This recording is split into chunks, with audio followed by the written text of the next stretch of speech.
Good day everyone, this is the process of SQL injection testing. The purpose of this test is to identify possible security weaknesses in the system and to ensure that the user data is protected from unauthorized access.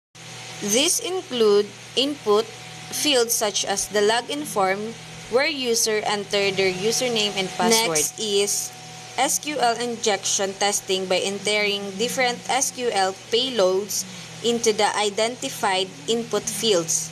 Based on the result, the system behavior was observed.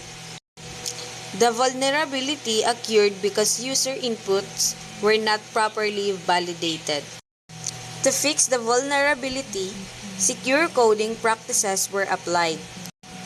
After applying the security fix, the system was tested again using the same SQL injection payloads. The results show that the attacker no longer works. SQL injection testing helps improve system security and protect sensitive information.